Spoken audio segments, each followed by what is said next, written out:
world, not just India. That's the model. These guys want to create these high capital intensive companies. What they do is they have high value added maybe, but they don't create jobs. And what is the number one issue in this country? Jobs. And what is the number two issue? The number two issue is inflation. And why do we have so much inflation? Because there's a supply side constraint. Demonetization destroyed MSMEs in this country, destroyed them. GST came in, clobbered the small industries in this country. How can you create jobs without that? That is why their model is now 78-minute issue, and the Prime Minister stays away from the critical issues of how are you going to resolve the job crisis. As I said, there are no easy solutions, no quick fixes. But he himself is only spinning. You're calling it a vision, some others would call it a dream.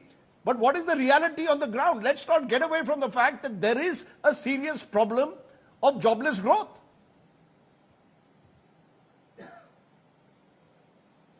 You know, Rajdeep, if you go by EPFO data, 1.4 crore jobs have been created in the last 5 years in each of the years. 11 lakh crore of capital expenditure simply cannot be jobless growth. But yes, the nature of jobs has changed. Gig economy is picking up in a big way. Therefore, many of these jobs don't instantly register on the system. Fact is that, let me just remind you why people prefer Modi over Rahul Gandhi. On the day India was scripting the historic India, Middle East, European corridor, do you remember what Rahul Gandhi was doing? He was singing praises of BRI abroad. So that is the reality why despite some glitches, and in a country as vast as India, there will always be some glitches, immediate glitches. People have explicit trust in Modi ji's vision because Modi ji is thinking grand. When the India, Middle East, European corridor comes up, we will not only provide, we are actually thinking completely global. We will be job providers for other countries. No, but the fact is, should he tell me what he's done in the last 10 years? Should a Prime Minister seeking a third term tell me what he's doing what he's done in the last 10 years, or tell me now what he will do in 2047? Should 2024 be a report card on 10 years, or on what happens in 2047? Absolutely, when it comes to infrastructure, when it comes to poverty alleviation, when it comes to 35 lakhs crore of money being directly put into the hands of poor through DBT schemes, through 3 lakh plus schemes, and through DBT, this was the same money which at one point of time Rajiv Gandhi would just plead helpless and say that, when I spend one rupee, only 15 paise goes away. 35 lakh crore being put directly into the hands of the poor through DBT, that is revolutionary. India's DPI is sooner than later going to be replicated in at least 50 countries across the globe, providing India rare financial leadership. There are achievements. Digital infrastructure is among them, infrastructure in general, and there are holes as well. The Prime Minister seems to project the glass as half full. His critics project it as more than half empty. But Rahul Verma, either way, people seem to trust the Prime Minister. There's a word which comes in. It's over the last 10 years, he seems to have built an air of trust. Unless you're a real fierce critic of Modi, you'll acknowledge that. Where does this trust factor come from? Multiple things. I don't think anyone can deny on Prime Minister's popularity, not just the surveys in India, but even by global standards. After 10 years being in power, no leader has this kind of approval rating. In the recent CSDS poll, Prime Minister is around 48% popularity rating, which is very, very high. Why is there so much trust in Prime Minister Modi? I think it has to do with, one, his own sort of like charisma, appeal, and other kind of things. Two, this gets amplified in absence of a weaker national level leadership in the opposition ranks. Three, I think his popularity and trust is also built on some abstract ideas, not actually on concrete deliverables. So, in a survey, I think long back, 5 years ago, while I had analyzed the data, if you ask Prime Minister, how trustworthy Prime Minister is on questions of economy, basically delivering, say, jobs, delivering on economic growth, the trust levels were lower. But if you ask questions such as India's image has improved in global standard. Trust levels for the Prime Minister was higher. And this is again tied to this basically big grand vision, which is creating a sort of like a politics of hope and politics of future. So right. Trust in Modi is not actually on concrete day-to-day, everyday issues, but on grand vision is what I think is happening. Okay, let me turn to another interesting element of that interview where the Prime Minister spoke on Sanatan Dharma, virtually attacking the Congress party, claiming it had joined the anti-Sanatan DMK. Of course, forgetting the fact that Atal Bihari Vajpayee had the DMK as his prime ally. But that's the Prime Minister at times. Listen in to what he had to say on Sanatan and Mandir. जो कांग्रेस जिसके साथ किसी जमाने में महात्मा गांधी का नाम जुड़ा हुआ था, जो कांग्रेस जहां इंदिरा गांधी जी गले में माला खुलेआम पहन करके घूमती थी, रुद्राक्ष माला जो, हाँ, रुद्राक्ष माला पहन करके घूमती थी इंदिरा जी। सवाल कांग्रेस को पूछना चाहिए कि तुम्हारी क्या मजबूरी है कि सनातन के खिलाफ इतना जहर उगलने वाले लोगों के साथ तुम क्यों बैठे हो भाई? क्या तुम्हारी राजनीति अधूरी रह जाएगी क्या? ये कौन सी कांग्रेस की सोच विकृति आ रही है कांग्रेस में, ये चिंता का विषय है। डीएमके का तो जन्म शायद इस नफरत में पैदा हुआ होगा और धीरे धीरे वो नफरत का खेल भी उनका लोग स्वीकार करने नहीं लगे हैं और इसलिए वो नए नए तौर तरीके अपना करके बोल रहे हैं। प्रश्न उनका नहीं है, प्रश्न कांग्रेस जैसी पार्टी का है कि उसने अपना मूल कैरेक्टर गंवा दिया है क्या?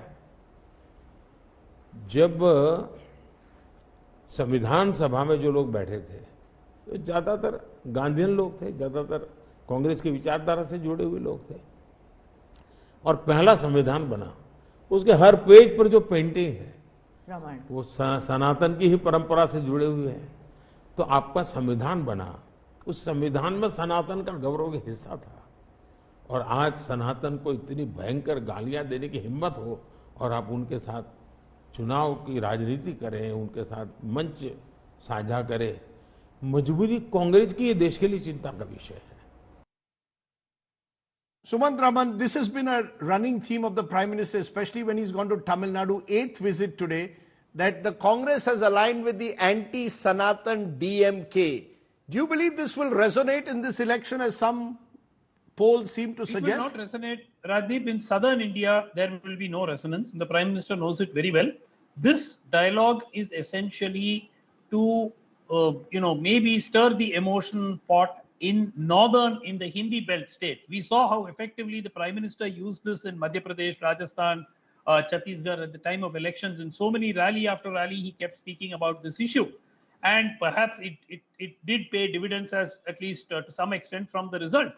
So I think that this is not, primarily targeted at southern India because this will have very little resonance here. But in the northern states, yes, it is likely to have an impact. Mind you, the DMK, as you yourself pointed out, has been saying pretty much the same thing for the last 60 years. And at that point of time, Mr. Vajpayee's government had no problem in including the DMK and having them as members of their own government. So I think that to that extent, this too will not find a very significant resonance. Right. But it's again the old card, Rajdeep, the old card of trying to say that Congress is anti-Hindu. They are not, they are. But it is a card that but it is a card that we've seen in recent times that seems to have some resonance, Salman. So, like it or not, Sonia Gandhi at an India Today summit a few years ago admitted that the Congress was now being seen as a pro-Muslim and dare one say anti-Hindu party, and that had in a way boxed the Congress, and the Prime Minister is trying to box you in again. Yes, saying, why did you attend the Pran Pratishtha of the Ram Mandir? Rajdeep, the Prime Minister plays his usual divisive politics when elections come close. This is not new. However, what is new, Rajdeep, is people are not taking the bait. They're not. Even this recent survey, whether it's accurate or not, the recent survey from CSDS says that only 2% of the respondents in that survey were voting for Hindutva, only 2%. By the way, 80%, close to 80% of this country believes that all Indians, including Muslims, which I am too, have equal rights in this country, are equal Indians. That is 80% of this country. Despite all this project of the RSS and the BJP, people have seen through it. You know why, Rajdeep? You know why? The reason is that when unemployment bites, it bites Hindus and Muslims and Sikhs, everybody. When inflation bites, it bites Hindus and Muslims and Sikhs, everybody. So the Prime Minister may want to basically, for his vote bank politics, try to alienate Southern India and try to do something that tries to consolidate his vote in Northern India. But the fact of the matter is that people have seen through this, Rajdeep. And I can tell you, Rajdeep, today on your show, let me tell you, in Karnataka, in Maharashtra, in Rajasthan, in Bihar, in Uttar Pradesh, in Haryana, they're losing seats, Rajdeep. They're losing seats. Okay, and even in Gujarat, they're losing seats, Rajdeep. Even in Gujarat. I want to still focus on the PM's interview. And as a final word to Insina, what's actually important for me in this interview, what the Prime Minister didn't say. As I said, he didn't say what Sumant Raman just now said, that DMK was a firm ally of Mr. Vajpayee when the NDA was in power. What the Prime Minister didn't say is that when someone shifts sides and joins his government, suddenly the ED doesn't go after them. What the Prime Minister didn't say is that when he joins hands with Devagowda and H.D. Kumaraswamy, no one talks then of dynasty. Is the Prime Minister being selective? Is my final question. Yes, he's positioning himself as this visionary, but there's also the other side. When will that other side also be recognized? Or will it all be about Modi ki guarantee, about one individual? Is it about the party or is it about an individual? Are you fighting this election on simply brand Modi? Well, yes, and why not? See, you know, when it comes to DMK, you give me one instance during the Vajpayee era when they had the audacity to unleash this anti-Sanatan tirade. Fact is that when they are with us, they have to behave themselves, but they get emboldened when they are with the Congress party. And I will give you a very simple example.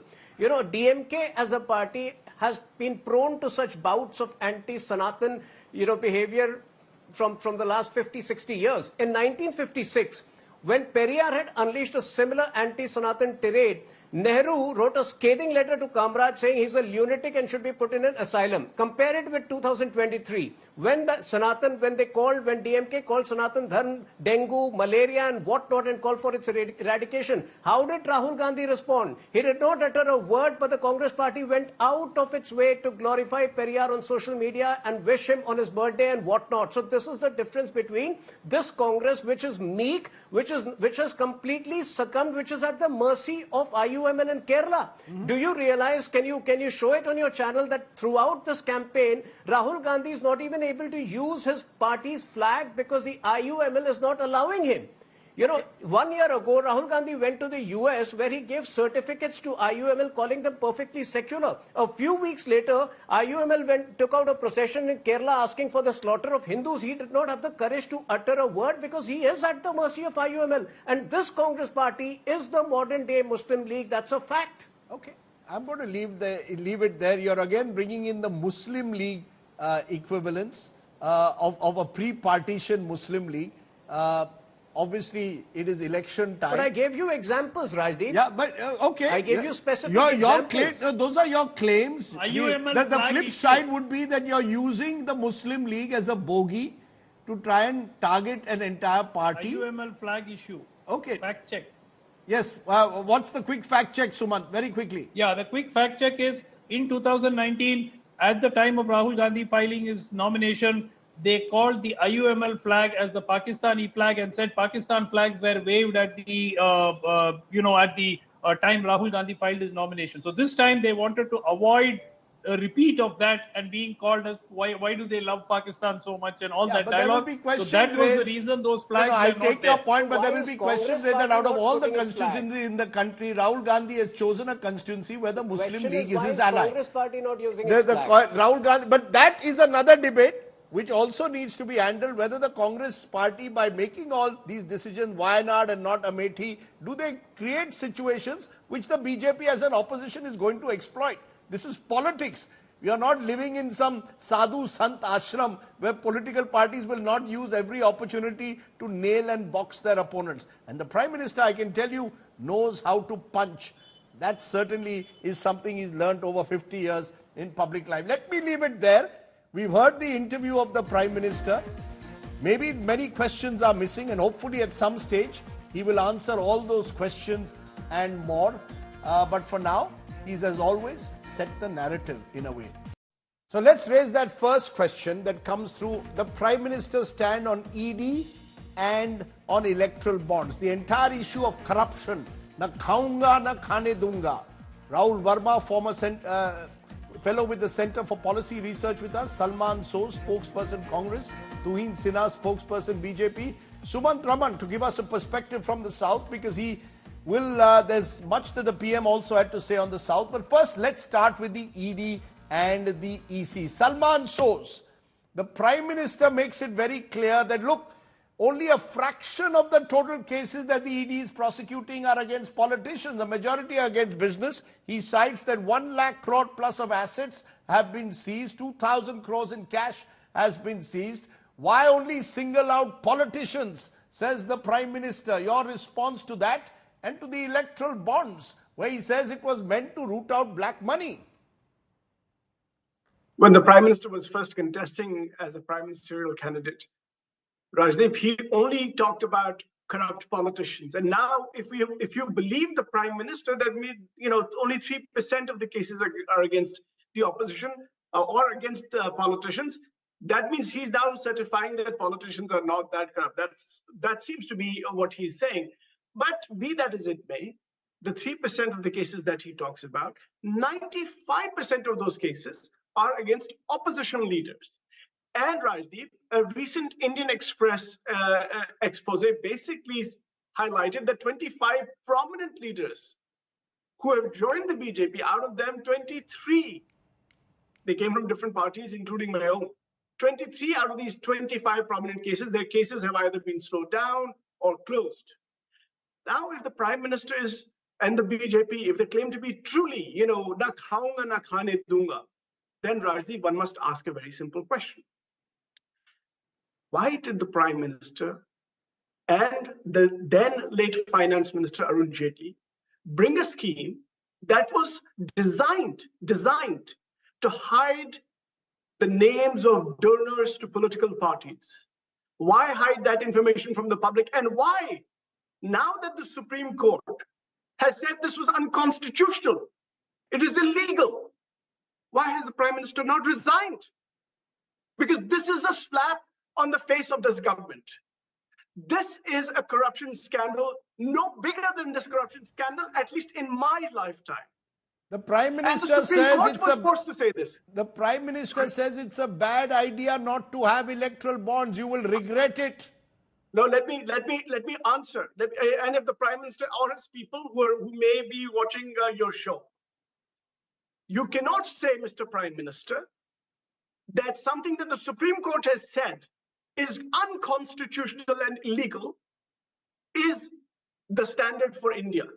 There are many countries around the world where people give donations and those are made public because the public, Rajiv, you, the other panelists, I, the general public, the poorest of the poor in India have a right to know who's funding political parties, so that the kind of hafta vasuli, the chanda do, dhanda lo kind of schemes that they ran through electoral bonds, they don't become a problem for this country. We already, by the way, Rajdeep, we already have obscene levels of inequality in this country, worse than the times of the British. And I'm not saying this. This is world-renowned economists like Chancellor and Piketty. They're saying this. We cannot do this to our country. We cannot do this to the poor people of this country. We cannot do this to the middle classes. So you're not you're not accepting the Prime Minister's defense of electoral bonds or of Enforcement Directorate predictably. Just a minute now.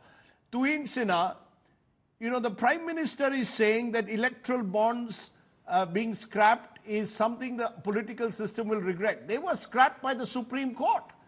And the Prime Minister does not answer, and the question wasn't asked, about the allegations of specific quid pro quos. That's where the opposition is claiming that the electoral bond scheme had become about extortion. The Prime Minister says that only 3% of ED cases against politicians, but doesn't answer, or there is no question asked to him about the fact that 95% of that 3% is against opposition. So the Prime Minister gets away by only being economical with the truth, is what the opposition is alleging here. He's not telling the country the full truth. Well, good evening, Rajdeep. Good evening, everybody. As far as the ED is concerned, the ED was a friendly organization under the Congress party. And, you know, data speaks for it. If 5,000 crore is worth of property, illegal property, was all that they could seize in the period preceding 2014 compared to the 1 lakh crore worth of property which has been seized subsequently, data speaks for itself. Moreover, it doesn't need the Prime Minister to talk about the authenticity of ED action. You just need to refer to the Delhi High Court ruling on Kejriwal last week when Kejriwal had gone pleading for bail. What did the ED say?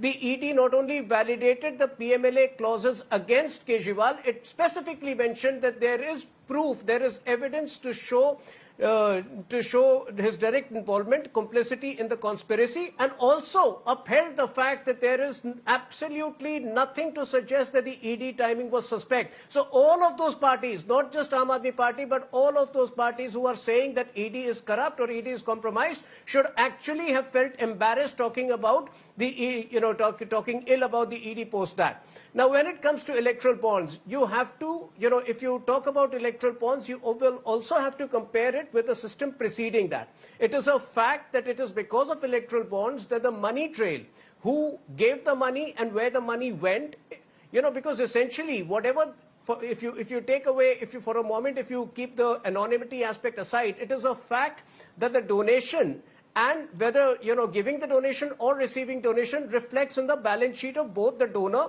and the donee and the person receiving the donation. If anonymity is an issue, that can subsequently, any system can't be perfect. It can be corrected over a period of time. But before electoral bonds, the Congress party for, election money was the biggest scam for Congress party. They would donate, lakhs and crores of money, but the top leaders would gulp down a big chunk of it, leaving only a fraction of it for the party. The reason why the party started to plummet and come down to the level that it came down to in 2014, and from where it could never recover. So I think the Congress needs to recover. Besides, most importantly, only 37% of the total donations via electoral bonds has reached us, whereas our share in the parliament is way above 50%. So I think you get on 1 minute. 37% is the wrong figure. Your party got more than 50%. No, 1 minute. Your party got more than 50% of the electoral bonds money. The fact of the matter is, the Prime Minister effectively seems to be suggesting that what the Supreme Court deemed unconstitutional is now, he is validating it, claiming it is against black money. I want to ask you, Rahul Verma, this electoral bond, I'm just coming back from Karnataka, and over the next few days I'll play some of the ground reports. It doesn't resonate among people. Most people don't even know what electoral bonds are. Is that a failure of communication? Do you believe that this is the kind of issue that actually the opposition can pick up on and nail the Prime Minister? Rahul Gandhi says the Prime Minister is being exposed. Is he really being exposed through electoral bonds? Is the opposition clutching at the wrong straws here? Rajdeep, you are absolutely right. See, I think there are multiple issues here. The first one is electoral bonds. Can they be mobilized as a political plank and just right ahead of the elections? I think that bus has already been missed. The second issue here is that by and large, voters in India perceive that politicians of all hue and color are involved in these kind of things where a large sums of money are taken from businesses to run their political campaigns. So I don't think what the expose, as the opposition would like to call it, is anything new that we learned after the Supreme Court judgment and the release of data by SBI. We already knew that BJP is getting a largest share of electoral bonds. And this has happened since independence, that ruling party always had advantages in terms of having resources. Of course, one can argue that perhaps BJP now has a disproportionate advantage. Second, to be able to sort of like turn this into a corruption issue and mobilization issue, the opposition was hoping that it could link BJP with certain business houses and with certain sort of like money coming into BJP coffers. What we noticed that once the second and third set of information came from SBI, the companies that had given money to BJP had also given to Trinamool Congress or DMK. So in that sense, it blunted what opposition was hoping for. Right. You know, I want to ask you, Sumant Raman, because the DMK, for example, also benefited from electoral bonds. The Trinamool Congress benefited in Bengal. Future Gaming, a company that was also under the scanner, gave monies to these parties. Is electoral bonds resonating where you are in Tamil Nadu? The sense, again, when I was traveling through Tamil Nadu, these are not the issues. Is the enforcement directorate and this talk of a washing machine really resonating among the people? Is the opposition, as I keep insisting, perhaps latching on to the wrong issues rather than focusing on jobs and prices? Rajdeep, I think the answer is very clear. The very fact that this question had to be asked in the interview was clearly a signal that at some level this has rankled or this has affected the BJP. In whether it is to a significant extent or a smaller extent, we can debate. But the very fact that the question had to be asked and the Prime Minister at length had to explain or come up with some kind of explanation to justify the whole thing, that itself is your answer. The second point, and this is again the key question which was not asked. The Prime Minister says earlier on it was black money which was coming in, now it is accounted money. Why did the government go to such great lengths to prevent the list of names from being put out in public domain? Why did the SBI then go and say that it would take 3 months for us to give the data and so on? That was the question which was crying to be asked. Obviously, it was not asked, and one does not expect it to be asked either. The point really No, why does one not expect it to be asked? No, 1 minute. Why should it not be asked? It should have been asked. Well, considering that this is primarily a propaganda interview, I don't expect the question to be asked. I mean, this was basically to set up, to bowl a few full tosses so that the Prime Minister could articulate his position. This was not to bowl him Yorkers. I mean, we've seen ANI before every election do this, Rajdeep. I don't know why there should be any surprise at all on this factor. So, but that's okay. I mean, that's the prerogative of the Prime Minister to decide how he wants to do an interview, who he wants to do it with. Salman Soz, you're smiling. The truth of the matter, and I must make this candid, it's not as if Sonia Gandhi is ready to take any hard questions. I did an interview with her where she, before the interview, said she will not take any political questions. I had done a previous interview where I had asked about dynasty democracy. She was uncomfortable. So let's, the Congress is trying to suggest this is a problem. You tell us, why was the question not asked? Yeah, why was the question not asked? Sure, it should have been asked. So, Salman Soz, the truth of the matter though is that whether propaganda interview or not, the Prime Minister is giving his view specifically on electoral bonds, which the sense one gets is not an issue resonating, certainly not in rural Karnataka where I've just come from. Maybe Rajdeep, let me just put it this way. First, as far as our leadership is concerned, Sonia ji, obviously she's not, the president is Kharge ji and Rahul No, she has never taken hard questions in most of her political career over 25 years. She hasn't also taken hard questions. So before you accuse the Prime Minister of propaganda, you've also got to look within. Rajdeep, Mallikarjun Kharge ji is our president. Rahul ji is our former president and obviously leader of the party. They're constantly doing press conferences. You know it. Everybody watching the TV shows knows. There is no comparison with the orchestrated event management of the Prime Minister. Be that as it may, Rajdeep, let me dispel this notion that this is not resonating. If this issue was not resonating, Rajdeep, why is it that in a recent survey by the CSDS, 55% of the people in this country are saying that corruption has increased in the last 5 years? And by the way, isn't it a big thing you're a political journalist, is it not a big thing that now this whole facade of na khaunga na khane dunga, basically the people of the country realize